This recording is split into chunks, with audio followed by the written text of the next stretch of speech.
Well, hey, thank you for joining us for this discussion that we've entitled Hot Topics. Yeah. So thanks for allowing us to do this.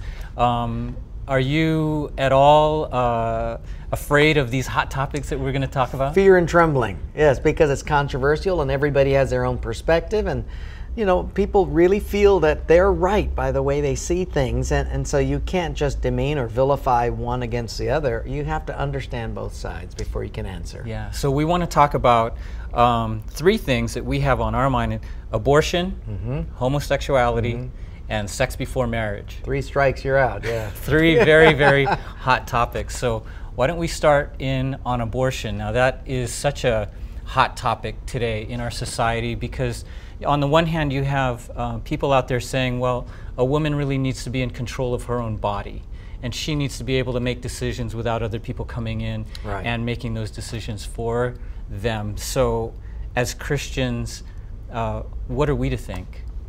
Yeah, that's, you know, we understand that a woman does want to have rights over her own body, but if you really drill down a little deeper, Tim, every geneticist knows that that child in her womb is not her own body. It has its own DNA, its own personality.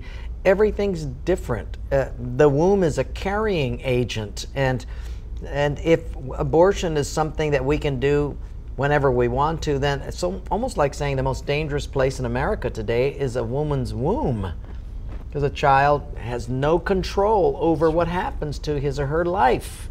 And it's probably the one that needs protection the most is being protected the least. So one of the things we have to remember is that if a woman wants to take her own life, that's her choice. We surely don't endorse that, but at the same time, that's not her life. That's another life. Because you take a look at the dual standard in America, if someone kills a pregnant woman, her family can sue this other person for double murder because there was a life within and her. Took both lives. But at the same time, there's no problem with a woman taking a life of her own child. And that's pretty tough. You have to understand, a woman, even though to me it's biblically wrong, morally incorrect, you have to understand too, and this is where compassion comes in, it's tough to take another person's life, but when you're taking your own child's life, something in the psyche of that woman or the emotional makeup has had to have switched off, and something.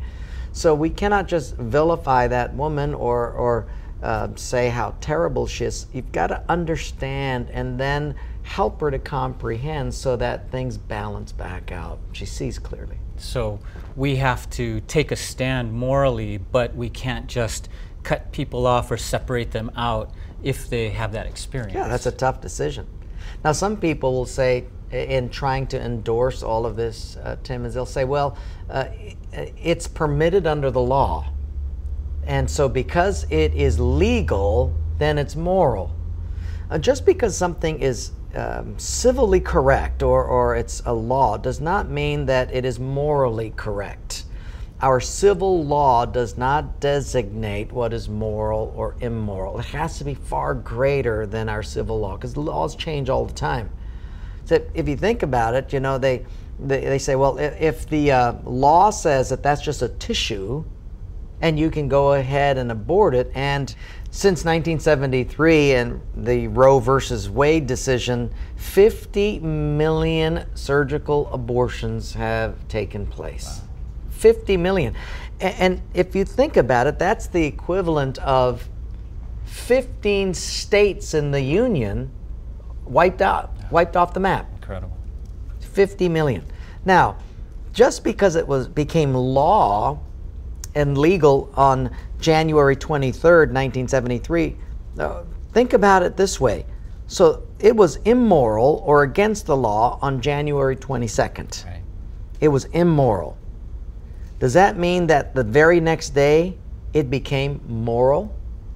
You see, civil law does not change what's immoral to what is moral. The same thing is true with the Dred Scott decision in 1857, when the Supreme Court said that a black slave is not a legal person. Therefore, he is not protected by the Constitution. Isn't that interesting? That's a Supreme Court decision. Right. So because he's not a legal person, he's not protected by the Constitution, therefore a white man can do whatever he wants to do with a black man or his wife or a woman or a child because he's not a legal person. Well, of course, then that was changed, and no. Okay, so that which was immoral is now moral? No, it was always immoral. The same is true with abortion. Just because civil law makes a change doesn't mean it goes from immoral to moral or moral to immoral. It's the same. So our morality has to supersede civil law. So it's a poor decision to say that, oh, since it's law, it must be morally correct. We have to be far better than that. Yeah. You really know your legal history. Yeah. Well, it's such an important controversy for us to resolve because it also has roots in spirituality, Tim, because if you take a look at it this way, from the beginning of time, whenever God wants to do something great or the enemy is coming in like a flood, you'll see one of the consequences is abortion. Do you remember when God was going to raise up Moses to deliver his people? What did Pharaoh do? Right. Kill all the male children. A genocide of children began, of male children. And it was only because Moses was hidden in the reeds that it came up, and then he changes the history of the world and the history of faith. Then, when the Messiah was to come onto the scene, what did Herod do? Same thing. He began a full-scale abortion of Jewish children.